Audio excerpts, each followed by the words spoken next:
Welcome to another episode of Success Through Failure. This is your host, Jim Harshaw Jr. Today, I'm bringing you a solo episode. I'm super excited about this. I guess I'm always excited about these solo episodes because I put a lot of work into this, a lot of effort. I've got some great notes here that I'm going to be going off of, but most of this is just coming from my experience, my life experience, my experience working with clients, and getting to share this with you is just like, it's exciting. So, all right, here we go. Today we're talking about BHAGs, big, hairy, audacious goals. You probably heard this term BHAG somewhere. Most people don't know where it's came from, but if you've been listening to me for any time, you may have heard me talk about this before. It comes from this 1994 book titled Built to Last. Built to Last was written by Jim Collins and Jerry Porras.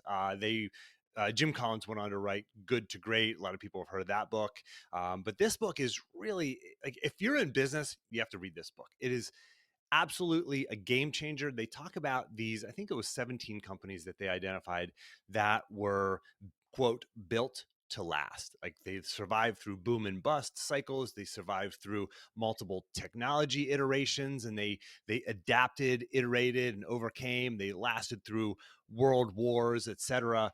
And they were built to last. And they identified like what was different and what is different about these companies. So really a game-changing book if you're in business or if you're a leader of some kind, because it talks about leadership and how to lead and how the leaders of these companies paint these visions to help people achieve things that have never been done before. So first of all, I encourage you to read that. But before you turn this episode off and you're like, man, Jim, I don't want to talk about BHAGs. Like I'm busy enough. My goals are big enough. I'm already overwhelmed. This causes me anxiety just thinking about setting huge, scary goals. I want you to hear me out. Just give me a chance, because you know that there's greatness inside of you. Like, you know that you have more potential. Otherwise, you wouldn't be listening right now. You would be off doing something else, being busy. But you're not. You're listening to this right now because you know there's another gear inside of you, and you know there's another level inside of you. That's where we're going to unlock today, and it's not going to stress you out more. It's going to stress you out less because it's going to be exciting, and you're not going to have to work any harder because you're already working hard. All right, so let's talk about this. But before we do, a couple quick things. Number one, you can listen to this on your smart player. Just say play Success Through Failure podcast, and boom, you'll hear my voice coming through your smart speaker. Second is you can get everything that I'm sharing here in the action plan. So if you like what I'm saying, or there's some bullet points you want to get your hands on, you want to print this out, you can get the action plan. Go to jimharshawjr.com/action. And lastly, like you can apply this to your life. Like if you want to have a conversation about how to do that, then go to jimharshawjr.com/apply, and we'll talk about how we can do this, how you can apply this directly to your life and not just have this be a podcast that you listen to. And I've heard that kind of talk before. No, like how do you actually implement this? Well, we can do that on a phone call. Again, jimharshawjr.com/apply. And by the way, if you hear an extra dog barking today in the background, we're watching our neighbor's dog. And she's this like sweetest little puppy named Sandy. She's like not even a little puppy. She's a big puppy. She's almost a year old, golden retriever, sweetest dog in the world. But she is still adjusting to our house. As a matter of fact, the first night that we had her, she was whining and crying. Literally, we had to sleep with her in our bed, not just like at the foot of the bed. We had to spoon her. My wife and I both had to like spoon her throughout the night to keep her from like not barking and not whining and getting up. Like she's like such an attention craving and seeking dog. So anyway, she's roaming about the house with our dog Pax today. So, or actually for the next week. So you might just hear them wrestling or barking in the background. All right, so let's get into BHAGs here. Big, hairy, audacious goals. These big, scary goals. Let me give you some examples. JFK saying, we're going to put a man on the moon by the end of the decade. Like that was a BHAG, right? Big, scary, very clear goal, right? Here's another one. Become a $125 billion company by the year 2000. Walmart. Walmart set that BHAG in 1990. Here's another one. Crush Adidas. Nike. That was Nike's goal, BHAG, in the 1960s. A few more here. Become the most recognized and respected consumer brand in the world. Starbucks. Here's another one. See if you can guess who this one is. Every book ever printed in any language, all available in less than 60 seconds. Who did that one? Amazon. Here's another one. A computer on every desk in every home. A computer on every desk in every home. You might be able to get this one. Microsoft. Here's another one. Become the Harvard of the West. What university? Become the Harvard of the West. Stanford. These are all BHAGs, big, hairy, audacious goals. These are scary. You think about like these companies, you think that it was just a foregone conclusion that these were going to be world-class, huge companies. No, it wasn't. These companies and universities, but like it wasn't a foregone conclusion. Like there was work to be done. These were small companies at one point. Then they grew to be medium. Then they grew to be big. Like they weren't world renowned, worldwide known brands. They weren't household brands when they started. Nike was started out of the back of a car, right? There was work to be done. They painted these big, hairy, audacious goals, these big visions. So how do you know? How do you set this? Like, how do you set a BHAG? Like, what's the right way to do this? Now, I'm going to give you the sort of the test, the litmus tests that you have to pass in order for your goal to be considered a BHAG. And this is straight from Jim Collins, the Jim Collins vision framework on jimcollins.com. So this is directly where I'm getting this, and we'll have this listed right in the action plan. But here is how you know. I'm going to give you 8 things, 8 ways to know if you have an effective BHAG. Okay, are you ready? Number 1, do you find it exciting? Do you find your BHAG exciting? Does it excite you? Or is it kind of like, nah, not so interested, right? It has to be exciting. Number 2, is it clear, compelling, and easy to grasp? Is it clear, compelling, and easy to grasp? Crush Adidas. Put a man on the moon. Every book ever printed in any language, all available in less than 60 seconds. Clear, compelling, easy to grasp. That's number 2. Number 3, does this BHAG somehow connect to the core purpose, right? The core purpose of the company or your core purpose. What is your purpose? If you haven't done that work, this is work that you got to do. This is some of the most fundamental, foundational work that you'll ever do for yourself. Does this BHAG somehow connect to your core purpose? That's number 3. Number 4, will this BHAG be exciting to a broad base of people in the organization, not just those with the executive responsibility? Like, is it just something the executives want to do? Or is this like motivating and exciting to a broad base of people within the organization? That's number 4. Number 5, is it undeniably a big, hairy, audacious goal, not a verbose, hard to understand, convoluted, impossible to remember mission or vision statement? So is it clear? Is it easy to understand? Or is it some like convoluted, hard to remember, hard to understand vision or mission statement posted on a company wall in a frame somewhere, right? It has to be clear. That's number 5. Number 6, do you believe the organization has less than 100% chance of achieving the BHAG? Like 50 to 70% chance is ideal, right? This is like scary, right? You may not, if it's an easy one, if we're guaranteed we're going to reach it, it's not really a BHAG, right? Is it like 50 or 70% chance of reaching it? Yet at the same time, do you believe that you can actually achieve it if you're fully committed? That's a BHAG. That's number 6. Here's number 7. Will achieving the BHAG require a quantum step in the capabilities and characteristics of the organization? Or is it just like, yeah, we can kind of get there from here? That's probably not very big, hairy, scary, right? Do you have to make quantum steps? Do you have to make leaps? Do you have to get to the next level and maybe another level and maybe another one and another one and another one after that? That's a BHAG. That's number 7. Here's the last one. Number 8, in 25 years, would you be able to tell if you've achieved it? Like, will you know a couple decades from now, quarter century from now, will you know if you've achieved it? Is it that clear that you know if you have achieved it or not? All right, so those are the 8 tests that you need to pass to have a BHAG that's effective, that's going to work, that's going to stick for you for the long term. All right, go back and listen to those. Create your own BHAG. Okay, so and again, those are going to be right in the action plan. You can download it, print it out, whatever you want to do. So you have those in front of you as you create your BHAG. All right, a lot of people get to this point and they go, okay, well, this sounds scary and hard, but I'm going to ask you this: why not? Why not create a BHAG? You're already working hard, right? It's going to take the same time and energy.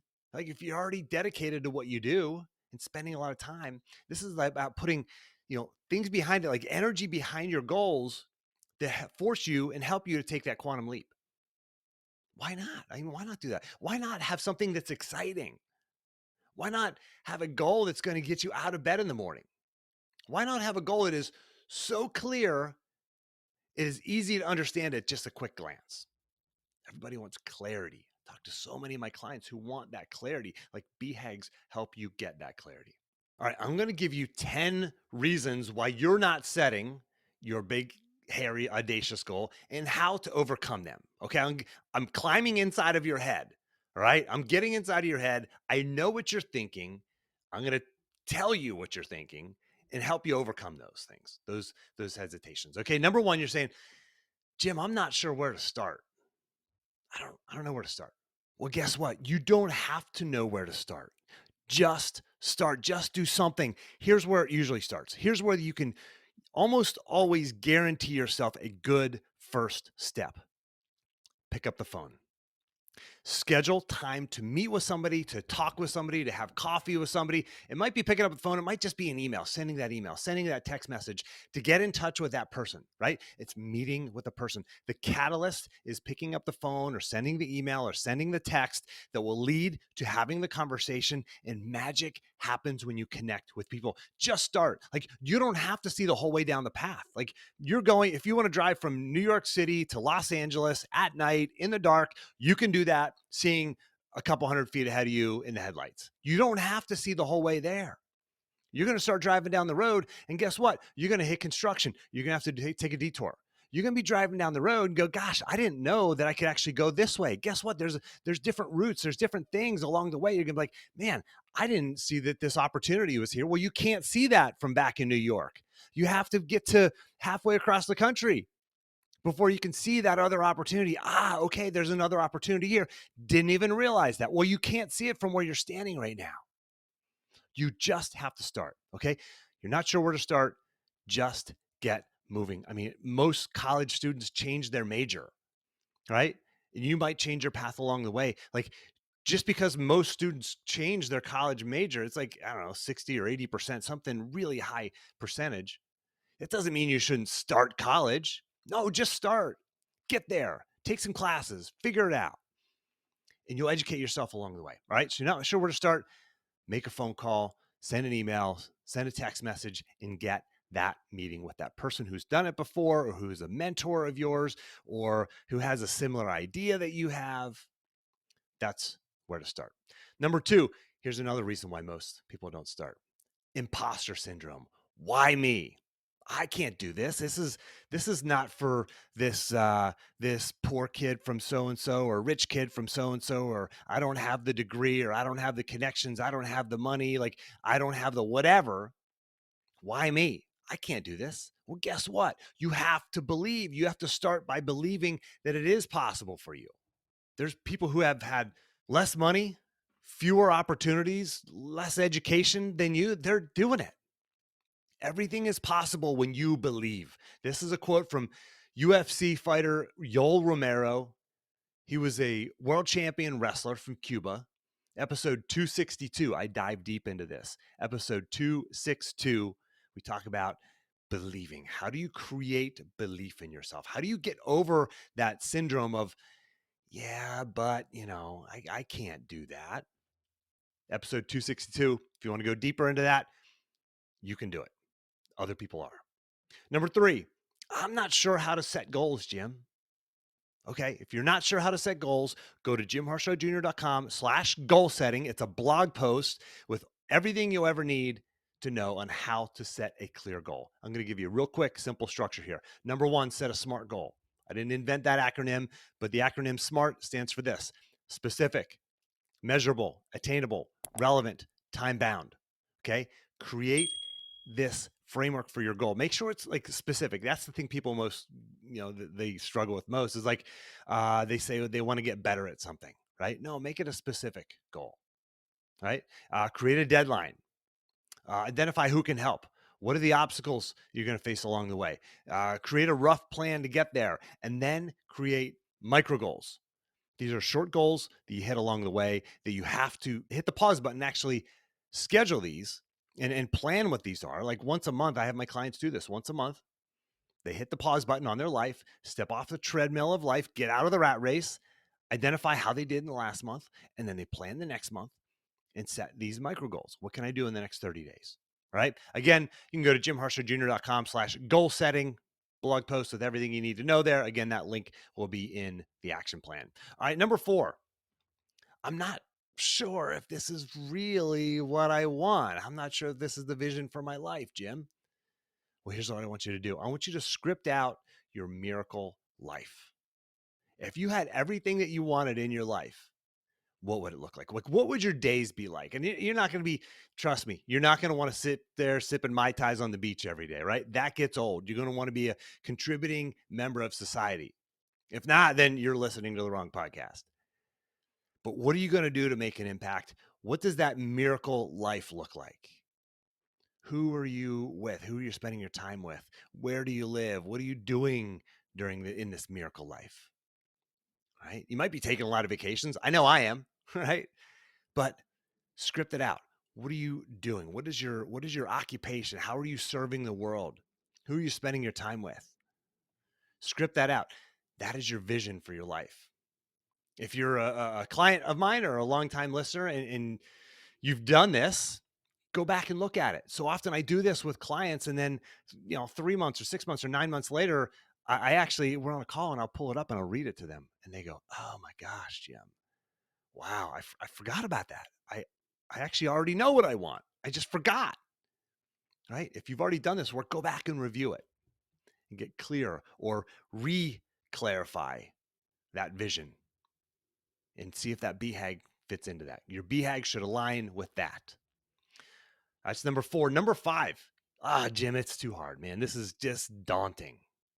I think back to my wrestling days, and I got the hardest worker award 3 years in a row. I'm most proud of that. I mean, my sophomore, junior, senior year, I was voted the hardest worker on the team. And it's kind of unfair. Honestly, I feel like it's a little bit of an unfair award because it wasn't hard work for me. It was inspired action. I was inspired to do this because it aligned with who I am and what I wanted. Now, there were other guys on the team. I outworked them. And guess what? It's not because I truly outworked them. They weren't as inspired. They were inspired in some other way in their lives, maybe. But I was truly inspired for this. Like, if you had asked me to do that same level of hard work for something that wasn't important to me, guess what? I wouldn't have done it. I wouldn't have done it with that zeal and that energy because that wouldn't have been inspired action for me. What is inspired action for you and somebody else is different. All right. So figure out what inspires you, because guess what? That hard work, it just becomes the thing that you do. Here's the other thing. Look for leverage points, right? To make the hard work not quite as hard. Like, for example, who do you know who's done this before? Is there a blueprint you can follow? Is there a coach that you can hire? Is there a book that you can read about step-by-step how to do this thing that can fast forward you along the way? And by the way, like I said, you're doing hard work anyway. You're going to be working hard. You're already working hard. Why not work hard for something that is your vision for your life? So that's number 5. Number 6. Jim, but my friend group doesn't think that way. I might lose some friends along the way. People might think that I'm straying away from them. Well, good. Bring them along with you, or good. They're holding you back anyway. So yes, you may lose some friends along the way. You may make some new ones along the way too. I imagine you will. But if you can, bring your friends along with you. Right? If they're the right friends, they're going to be encouraging you and helping you and supporting you and loving you along the way. All right? But understand, it can be hard. It can be hard for people to go, wow, they're taking that next step up. and I'm just staying back here, they're probably going to pull you back down. Go into that with your eyes wide open. It's part of the price you pay. That's number 6. Number 7. Here's what most people are doing. They're waiting for permission. Guess what? No one's going to give it to you. No one's going to give you permission. No one's coming to save you. No one told Elon Musk, hey, it's okay. You can go ahead and create Tesla now. I know that this is going to be a success. I guarantee it. You can colonize Mars, right? You can do this. I know it. Now's the time. No one told Abe Lincoln after his 7th political defeat, like, hey, you're going to be going to be like, arguably the greatest president of all time. You are going to change the world. I know it. Keep going. You're going to do it. You got this. You're going to be president. No one is coming to save you. No one's going to give you permission. Stop waiting. You are the only person who can give you permission. And guess what? If you're looking for permission, I give it to you. There you go. You got it. Permission granted. Now go. All right. It's number 7. Number 8. Jim, I'm too busy. I'm already busy. You ever heard the quote, you want to get something done? Give it to a busy person. You're busy? Excellent. Perfect. That's how stuff gets done. People like you get stuff done. I was busy when I started this business. 4 kids, a job where I work nights and weekends, 7 days a week. I'm at, going to sporting athletics events. I worked at the Virginia Athletics Foundation at the University of Virginia as a major gift fundraiser. I mean, I was working crazy hours, Saturdays, Sundays, evenings, early mornings, late nights, you name it. I got 4 kids. Guess what I did? I started a podcast. Then I started coaching. Then I started speaking. And here I am. I get to do this now. I get to live out my mission. I was busy. And guess what? You're probably going to have to say no, or at least not now, to some other things. That's how it works. Sorry, but you can't do everything and be everything to everyone. You have to put some things off and say, yeah, not now for that. For me, one of them was I wanted to run a marathon. I've always known I wanted to run a marathon. And I was like, man, I was in my 30s at the time. I'm like, man, now's the time to do it. And I kept putting it off. And I go, you know what? Not now. I'm focused on this thing, the vision for my life. I'm focusing on that right now. So I said, not now, not no. I said, not now to the marathon until I got to the point where I needed to get to in my business, quit my job, went all in on my business, ran my marathon. Okay. I know you're busy. But here's the deal. People overestimate what they can get done in a day and they underestimate what they can get done in a year. You have more time. You can make progress along the way. You don't have to get it all done today or this month.